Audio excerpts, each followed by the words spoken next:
அனைவருக்கும் வணக்கம்.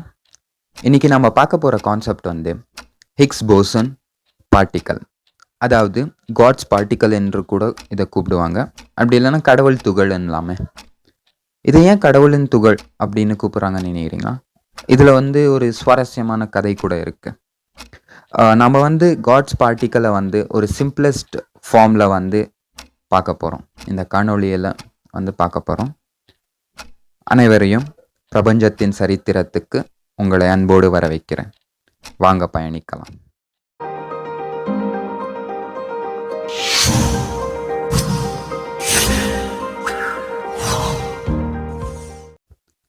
God's particle, அதாவது ஹிக்ஸ் போசன் அப்படின்ற பார்ட்டிக்கலை தியரிட்டிக்கலாக ஃபார்மேஷன் பண்ணது பீட்டர் ஹிக்ஸ். அதனால தான் அதை ஹிக்ஸ் போசன் பார்ட்டிக்கல் அப்படின்ற கூப்பிடுறாங்க. இது 1964 தியரட்டிக்கலாக ஃபார்மேஷன் ஆச்சு. ப்ராக்டிக்கலாக கூட இது ப்ரூவ் ஆச்சு. எங்கன்னா CERN, அதாவது CERN, CERN European organisation for nuclear research. இது சுவிட்சர்லாண்டில் ஜெனீவாவில் இருக்குது. இது ப்ராக்டிக்கலாக எப்படி பண்ணாங்கன்னா, அட்லாஸ் மற்றும் CMSோட கொலாபரேஷனில் ATLAS மற்றும் CMS. ஸோ இந்த ரெண்டு துறைகளும் ஒன்று கூடி மிகப்பெரிய மற்றும் மிக உயர்ந்த எனர்ஜி பார்ட்டிக்கல் கொலைடரை உருவாக்குனாங்க. அதாவது LHC, லார்ஜ் ஹைட்ரோ கொலைடர் உருவாக்குனாங்க. இது உருவாகிறதுக்கே 1998 2008 வரைக்கும் நினச்சி பாருங்கள், 10 வருடங்கள் ஆனது. அதனால தானே என்னவோ மிகப்பெரிய மிஷின்னா அது இதுதான் உலகத்தில். இதை செய்யறதுக்கு 10,000 சயின்டிஸ்ட்டுங்கள், நூற்றுக்கணக்கான யூனிவர்சிட்டி மற்றும் லேபரேட்டரி ஒன்று கூடியது. அது மட்டும் இல்லை, நூற்றுக்கும் மேலான கண்ட்ரிஸ் கைகோற்றுறது. இது 27 கிலோமீட்டர் சர்க்கம்ஃபரன்ஸ் உள்ளது மற்றும் 574 அடி உள்ள புதைந்துள்ளது. ஓகே, இப்போ கான்செப்டுக்கு வந்துடும். மெயின் கான்செப்டுக்கு வந்துடும். இந்த இயந்திரம் எல்லாம் கண்டுபிடிச்சாங்க, எல்லாம் ஓகே. பட் கான்செப்டே தெரியாமல் அது எது கண்டுபிடிச்சாங்க அப்படின்ற கேள்வி வந்துடும் இல்லையா? ஸோ மெயின் கான்செப்டுக்கு போய்டும். ஹிக்ஸ் போசன் பார்ட்டிக்கல் இது மெயினாக சப்பட்டாமிக் பார்ட்டிக்கலுக்கு மாஸ் எப்படி கிடைக்குது அப்படின்ற ஒரு சிம்பிளஸ்ட் ஒரு தியரியோட சிம்பிளஸ்ட் ஃபார்ம் தான் இது. பேசிக்காக ஒரு ஆட்டம்ஸில் வேறு ஒரு ஆட்டமில் சேரும் போது மாஸ் இருக்கும். அந்த மாஸ் மேட்டராக மாறும். மேட்டர் ஆப்ஜெக்ட் ஆகும். அந்த ஆப்ஜெக்டில் இவ்வளோ குறிப்பிட்ட மாஸ் இருக்கும். ஃபார் எக்ஸாம்பிள் அர்த்தா எடுத்துக்கலாம், நிலவாக எடுத்துக்கலாம், சூரிய குடும்பம் மற்றும் பிரபஞ்சத்தில் உள்ள அனைத்து பொருட்களும், ஏன் மனிதர்களாக கூட இருக்கலாம். இப்போ மனிதர்களுக்கே எடுத்துக்கிட்டிங்கன்னா மாஸ்ன்றது குறிப்பிட்டதாக இருக்கும். ஒரு 60 கிலோ 70 கிலோவாக இருக்கும். அது வெயிட்டுன்னு நீங்கள் பார்த்தீங்கன்னா, வெயிட்டுன்னு நீங்கள் எடுத்துக்கிட்டிங்கன்னா மாஸ் இன்ட்டு 9.81, அதாவது gravitational force of earth. So இதை மல்டிப்ளை பண்ணிங்கன்னா ஒரு நியூட்டன் யூனிட் வரும். யூனிட் நியூட்டனாக இருக்கும். ஸோ இதுதான் வெயிட். ஸோ மாஸ்ன்னு எடுத்திங்கன்னா கேஜி, கிலோகிராம்ஸ். இப்போது இந்த மாஸ் அர்த்தில் கிராவிடேஷனல் ஃபோர்ஸ் 9.81 இருக்குது. ஸோ அதனால் கிலோகிராம்ஸ் ஒரு 60 70 இருக்கும். இதே நீங்கள் நிலவில் போனீங்கன்னா அந்த நிலவில் கிராவிடேஷனல் ஃபோர்ஸ் அவ்வளோவா இருக்காது கம்பேரிட்டிவ்லி. ஸோ அங்கே உங்களுக்கு மாஸ் அதுவாக தான் இருக்கும். எவ்வளோ மாஸ் அர்த்தில் கிடச்சோ அதுவாக தான் இருக்கும். பட் வெயிட்டுன்னு பார்த்தீங்கன்னா குறைவாக இருக்கும். ஜூபிட்டரில் போனீங்கன்னா ஜூபிட்டரில் வெயிட்டு அதிகமாக இருக்கும். பிகாஸ் மாஸ் அதுவாக இருந்தாலும் கிராவிடேஷனல் ஃபோர்ஸ் ஜூபிட்டரில் அதிகமாக இருக்கிறதுனால. ஃபார் எக்ஸாம்பிள் சொல்லப்போனால் ஆஸ்ட்ரோநாட்ஸ் நிலவுக்கு போன பிறகு அவங்க ஜம்ப் பண்ணி தான் போனாங்க. பிகாஸ் ரீசன் வந்து அங்கே கிராவிடேஷ்னல் ஃபோர்ஸ் இல்லை, அதனால அவங்களோட வெயிட் வந்து குறைஞ்சிருக்கு அப்படின்வாங்க.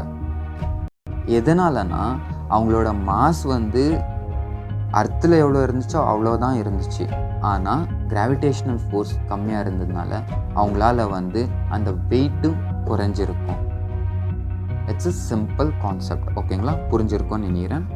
ஸோ அடுத்து இப்போது மாஸ் வந்து ஆட்டம்ஸில் கிடைக்குது, இது நம்மளுக்கு தெரிஞ்சு போச்சு. ஆனால் இந்த ஆட்டம்ஸ்க்கு மாஸ் எப்படி கிடைக்குது? அந்த தியரி வந்து என்ன சொல்லுதுன்னா, ஹிக்ஸ் போசனோட தியரி என்ன சொல்லுதுன்னா, ஆட்டம்ஸில் வந்து சப் அட்டாமிக் பார்ட்டிக்கல் இருக்குது, எலக்ட்ரான் ஆகட்டும், நியூட்ரான் ஆகட்டும், அல்லது புரோட்டான் ஆகட்டும். ஸோ இந்த சப் அட்டாமிக் பார்ட்டிகல்ஸ்க்கு மாஸ் எப்படி கிடைக்குதுன்னு, so as per Peter Hicks படி ஒரு சப் அட்டாமிக் வந்து இன்னொரு சப் அட்டாமிக்கை குறிப்பிட்ட ஸ்பீடில் வந்து கொலைட் ஆச்சுன்னா அது மூலியமாக ஒரு துகள் அல்லது ஒரு எனர்ஜி ஃபீல்டு வந்து உருவாகும். அது வந்து ஹிக்ஸ் போசன் பார்ட்டிக்கல் அப்படின்னு சொல்கிறாங்க, அல்லது காட்ஸ் பார்ட்டிக்கல்னு கூட சொல்லலாம். ஸோ இதை ப்ரூவ் பண்ணுறதுக்காக அந்த எல்ஹெச்சி வந்து உருவாக்கப்பட்டது. அதே மாதிரி ஒரு புரோட்டானை வந்து இன்னொரு புரோட்டான் கொலைட் பண்ணுறதுக்காக 617 மில்லியன் மைல்ஸ் ஸ்பீடில் வந்து கொலைட் பண்ண வைப்பாங்க. இதோட கொலிஷன் வந்து லைக் பில்லியன் 1:1 பில்லியன் அப்படின்னு சொல்லாமே. ஸோ அது வந்து ஆக்யூரேட்டாக கூட கண்டுபிடிக்கணும். ஏன்னா வந்து இது கொலிஷன் ஆனால் கூட ஃப்ராக்ஷன் ஆஃப் செகண்ட்ஸில் வந்து இந்த லைஃப் டைம் முடிஞ்சிடும். அந்த துகள்கள் என்ன உருவாகுமோ அது 10⁻22ன்னு சொல்லலாம், இன்னும் எக்ஸாக்ட் ப்ரிசைஸாக சொல்ல போனோம்னா. ஸோ அவ்வளோதான் லைஃப் டைம், அந்த துகள் அப்படியே மறைஞ்சிடும். இதை வந்து ஆக்யூரேட்டாக வந்து கண்டுபிடிச்சி சக்ஸஸ்ஃபுல்லாக நடத்தினாங்க.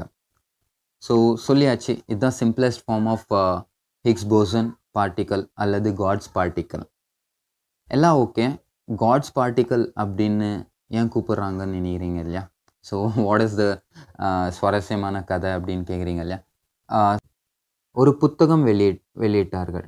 அது வந்து 1993 லியோன் எம் லெடர்மேன் அப்படின்றவர் வந்து ஒரு புத்தகம் எழுதினார். அவர் இந்த புத்தகம் எழுதுறதுக்கு வருட கணக்கில் ஆனது. ஸோ அதுக்கு தகுந்த ரிசர்ச்சு, அதுக்கு தகுந்த சிரமங்கள், அவர் வந்து ஒவ்வொரு கஷ்டப்பட்டும் அந்த புத்தகத்தை எழுதி முடிக்கிறதுக்குள்ள அவருக்கு போதுன்னு ஆயிடுச்சு. ஸோ அவர் வந்து இந்த புத்தகத்துக்கு பேர் வச்சிருந்து வந்து த காட் டேம் பார்ட்டிக்கல்ன்ட்டு. இப்போ புரிஞ்சுக்குங்க, த காட் டேம் பார்ட்டிக்கல்னு பேர் வச்சார்.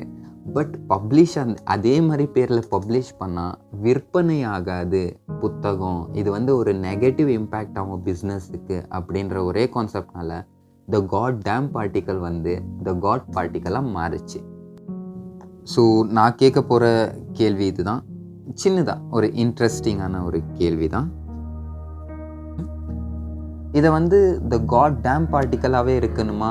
பிகாஸ் வந்து அந்த ஆத்தர் புத்தகம் எழுதுறதுக்கே அவ்வளோ கஷ்டப்பட்டார், இதை வந்து ப்ரூவ் பண்ணுறதுக்கு இவ்வளோ கோடி ஆச்சு, இவ்வளோ வருடங்கள் ஆச்சு, அதுவும் இல்லாமல் வந்து இதை தொடங்குறதுக்கு வந்து இவ்வளோ கஷ்டங்கள் இருக்குது, இதை வந்து த காட் டேம் பார்ட்டிக்கல் அப்படின்னு கூப்பிடணுமா? அப்படி இல்லைன்னா ஒரு ஆட்டம்ன்றதை விட சப் அட்டாமிக் லெவலில் வந்து இது போய் ப்ரூவ் பண்ணி சக்ஸஸ்ஃபுல்லாக உலகத்துக்கு ஒரு ஒரு முன்னோட்டமாக இதை வந்து நிறைவேற்றிருக்காங்களே, இதுக்கு வந்து த காட் பார்ட்டிக்கல் அப்படின்னு கூப்பிடணுமா?